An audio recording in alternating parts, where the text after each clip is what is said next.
শেখ হাসিনা পালায় না। চরম দম্ভের সাথে এভাবে পালাবো না বলে মুখে ফেনা তুললেও ঠিকই কর্মীদের বিপদে ফেলে পালিয়েছেন শেখ হাসিনা ও ওবায়দুল কাদের সহ আওয়ামী লীগের হেভিওয়েট নেতারা।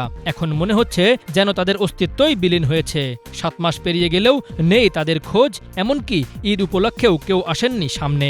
আমি শেখ হাসিনা বলছি, আপনাকে এবং আপনার পরিবারের সকল সদস্যদের জানাই পবিত্র ঈদ উল ফিতরের শুভেচ্ছা। এর আগে দীর্ঘ 16 বছর প্রতিটা ঈদে এভাবেই ফোন কলে ঈদের বার্তা দিতেন শেখ হাসিনা। কিন্তু ছাত্র জনতার অভ্যুত্থানে পতন হয় স্বৈরাচারীর, পালিয়ে ভারতে চলে যান আওয়ামী লীগের সভানেত্রী।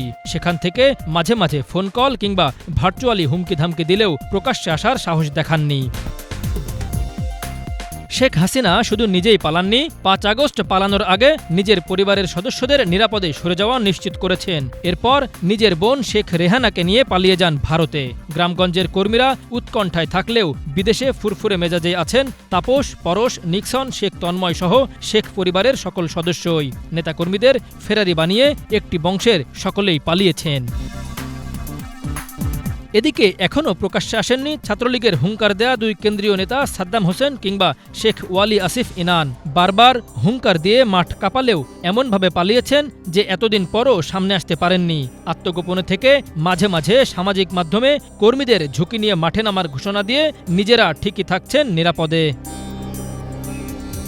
শেখ হাসিনা ও ওবায়দুল কাদের সহ শীর্ষ নেতারা পালিয়ে থাকলেও কিছু নেতা রয়েছেন কারাগারে। সালমান এফ রহমান, আনিসুল হক, জুনাইদ আহমেদ পলকের মতো কয়েকজন হেভিওয়েট নেতা পালাতে গিয়ে ধরা পড়েন। তাদের ঈদ হবে কারাগারেই।